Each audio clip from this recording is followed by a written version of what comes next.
ये कुंभवाणी है। अब आप आकर्षिता सिंह से कुंभ समाचार सुनिए। मुख्यमंत्री योगी आदित्यनाथ ने जलवायु परिवर्तन को संबोधित किया। केंद्रीय मंत्री नितिन गडकरी और त्रिपुरा के पूर्व मुख्यमंत्री बिप्लब कुमार देव ने आज त्रिवेणी संगम में पवित्र स्नान किया।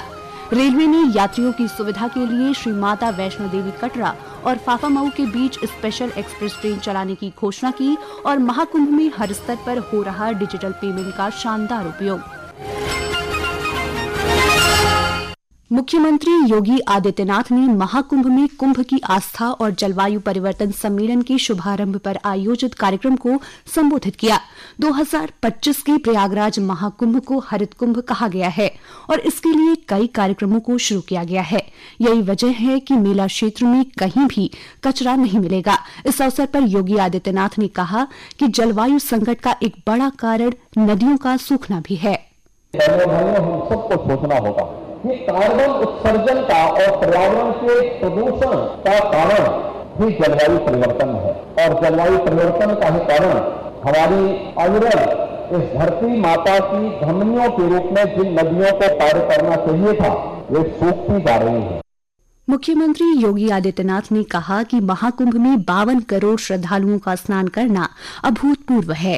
52 करोड़ लोग तब यहाँ डुबकी लगा पा रहे हैं जब माँ गंगा और यमुना में और माँ सरस्वती की कृपा से अविरल जल है और जो भी डुबकी लगा रहा है वो एक आध्यात्मिक ऊर्जा का अनुभव करके अपने अनुभव को जो अपने गांव में और अपने आसपास के क्षेत्र में साझा कर रहा है तो वहां से फिर बड़े पैमाने पर श्रद्धालु आकर के इस पूरे आयोजन को इस रूप में सफलता की नई ऊंचाई तक पहुंचा रहे हैं कि दुनिया का ये सबसे बड़ा आयोजन बन गया।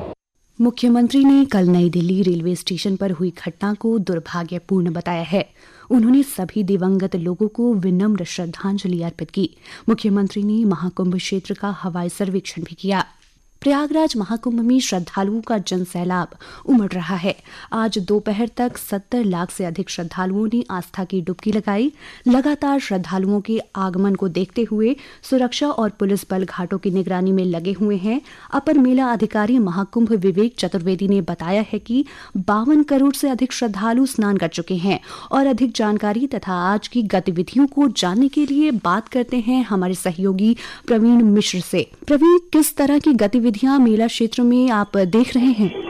आकर्षिता, हम बताएं कि जिस तरह से सुबह से आज श्रद्धालुओं का एक हुजूम पूरे संगम क्षेत्र में पहुंच रहा है, सिर्फ त्रिवेणी संगम नहीं, जितने भी स्नान घाट हैं, जिस तरफ चारों तरफ से जो श्रद्धालु आ रहे हैं वहाँ पे पूरे आस्था के साथ वहाँ पे स्नान कर रहे हैं। साथ ही साथ बता दें कि अभी तक की जो जानकारी मिली है उसके मुताबिक 1 करोड़ से अधिक श्रद्धालु अभी तक पवित्र त्रिवेणी में डुबकी लगा चुके हैं। और सबसे महत्वपूर्ण बात यह है कि जिस तरह से श्रद्धालुओं का ये हुजूम पूरे संगम क्षेत्र में पहुंच रहा है, सकुशल उनके वापसी के लिए भी आज विशेष तरह से प्रबंध किए जा रहे हैं। जो रास्ते भर साइनेज लगाए गए हैं, डिजिटल डिस्प्ले लगाए गए हैं, उसमें जो आने वाले जाने के मार्ग, स्टेशनों के नाम, साथ ही साथ जो बस स्टैंड है उसके भी नाम को अंकित किया गया है। और खासकर आज जो भी जितने रेलवे स्टेशन है प्रयागराज से जो जुड़े हुए, जहां से यात्रियों को जाना है, प्रयागराज जंक्शन की बात करें, छिवकी की बात करें या फिर प्रयाग का फाफामऊ, इन सभी स्टेशनों पे अलर्ट मोड पे रखा गया है कि जिस तरह से श्रद्धालु आ रहे हैं जितनी जल्दी उनको यहाँ से भेजा जाए। अमूमन अगर एवरेज देखा जाए तो इस समय 5 मिनट से कम समय में यहाँ से गाड़ियों को श्रद्धालुओं के साथ रवाना किया जा रहा है। जो भी श्रद्धालु हैं अभी भी लगातार संगम की तरफ आना बढ़ रहा है। वहीं दूसरी तरफ जो है, जो भी यहाँ पे जन समुदाय है उनके भूख को शांत करने के लिए जो सामाजिक संगठन है, शिविर है, उनके द्वारा भंडारे भी आयोजित किए जा रहे हैं। पेयजल की जो व्यवस्था है वो भी जगह जगह की जा रही है। धूप भी अधिक है, उसके बावजूद भी यहाँ पे जो संगम क्षेत्र है उस लोगों का जो आने का सिलसिला अभी भी जारी है। जी धन्यवाद प्रवीण जानकारी के लिए। महाकुंभ में आज कई राजनीतिक हस्तियों ने अपनी उपस्थिति दर्ज कराई। केंद्रीय मंत्री नितिन गडकरी अपने पूरे परिवार के साथ आज त्रिवेणी संगम पहुंचे। इस अवसर पर प्रदेश सरकार के मंत्री नंद गोपाल गुप्ता नंदी उपस्थित रहे। मुख्यमंत्री योगी आदित्यनाथ ने प्रयागराज हवाई अड्डे पर उनका स्वागत किया। स्नान के बाद श्री गडकरी ने संतों से मुलाकात कर उनका आशीर्वाद लिया। त्रिपुरा के पूर्व मुख्यमंत्री और राज्यसभा सांसद बिप्लब कुमार देव भी आज सुबह प्रयागराज महाकुंभ में स्थित गोवर्धन मठपुरी पीठ शंकराचार्य शिविर पहुंचे। वे संगम स्नान करने के बाद शिविर में चल रहे महायज्ञ में भी शामिल हुए और आदि शंकराचार्य भगवान की चरण पादुका का पूजन किया।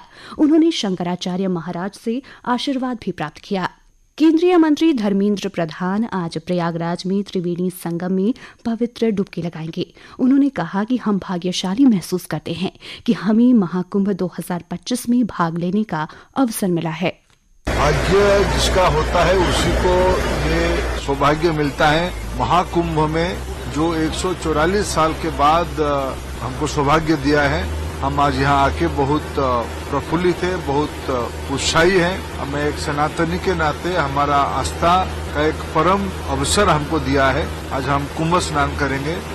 महाकुंभ के दौरे पर आई उत्तर प्रदेश की राज्यपाल आनंदीबेन पटेल ने कहा कि हम इस अनुभव को वर्षों तक नहीं भूल पाएंगे और पवित्र स्नान करने के बाद जो अनुभूति होती है वो अद्वितीय है।